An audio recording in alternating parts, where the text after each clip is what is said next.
Hi, and thank you for viewing our Rising Waters Engineering Solutions for the Real World presentation. In this video, we'll walk you through our 5E model-based flood unit. This interdisciplinary STEM lesson engages students with real-world challenges, including the causes and impacts of flooding, and integrates hands-on learning using microbit microcontrollers.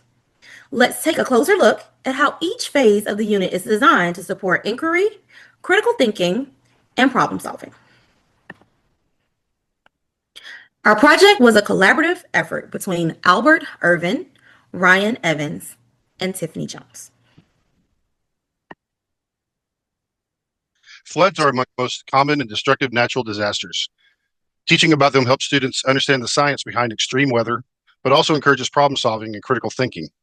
It is a topic many students can relate to, either through personal experience or stories they've heard, making it a highly engaging and relevant lesson.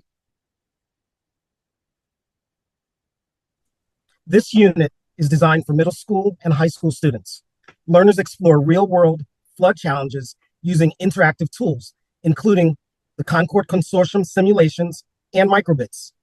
A cybersecurity component from cyber.org adds depth to the unit, and the final project is a microbit-based design challenge inspired by an activity from Forward Education.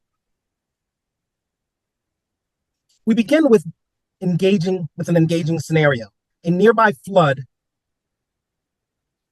unexpectedly occurs. Students brainstorm possible causes and effects and consider how communities can prepare for or prevent such disasters.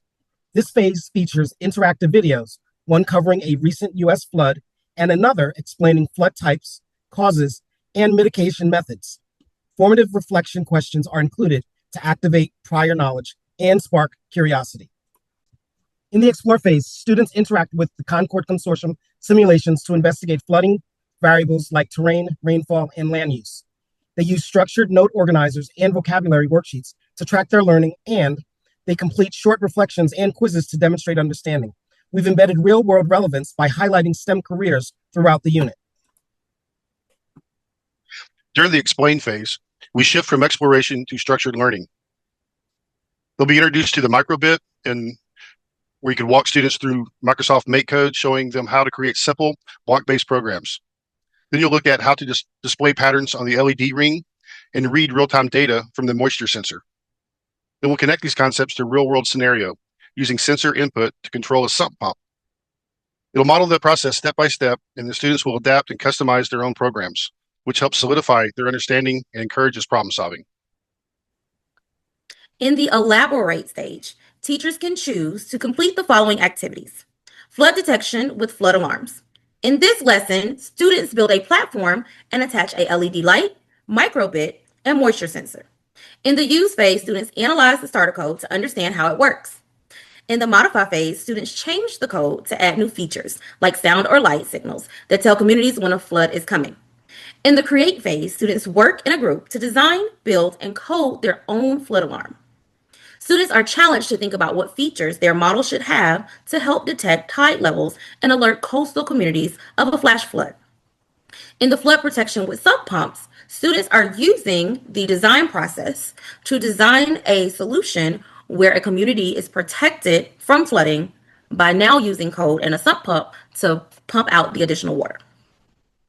In the Malpasset Dam activity, students take on the role of Department of Homeland Security agents as they investigate realistic scenarios related to cybersecurity with potential national political consequences. The agents will need to analyze the briefings, fill with documents related to the event, and sift through them to find out who did it, how they did it, and why they did it.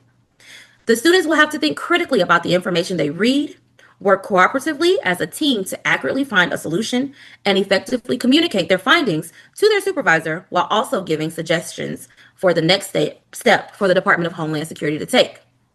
Students are investigating what and possibly who caused the massive Malpasset hydroelectric dam in France to suddenly open and flood the region without warning. Then there's an option for a capstone project.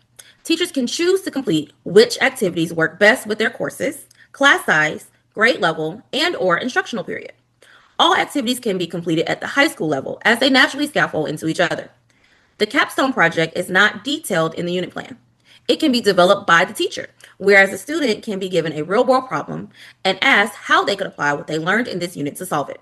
For example, students could work in teams and act as a consulting group hired by the state of Texas to develop a report and presentation to address the recent floods. The deliverable could be a flood event analysis report, the impact on the local community, any pre-existing vulnerabilities unique to that location, and also a detailed mitigation plan.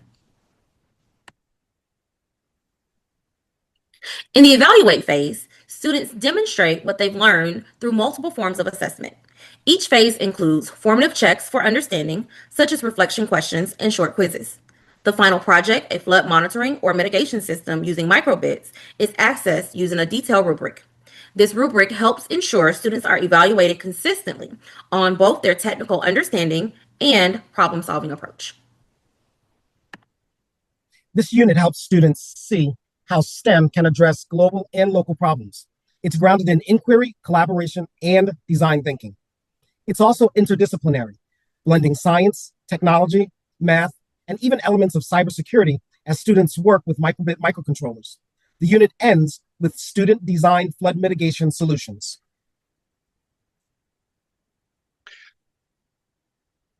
Tiffany, Ryan, and myself would like to thank you for viewing. We hope this flood unit inspires meaningful, real-world learning in your classroom. Thank you.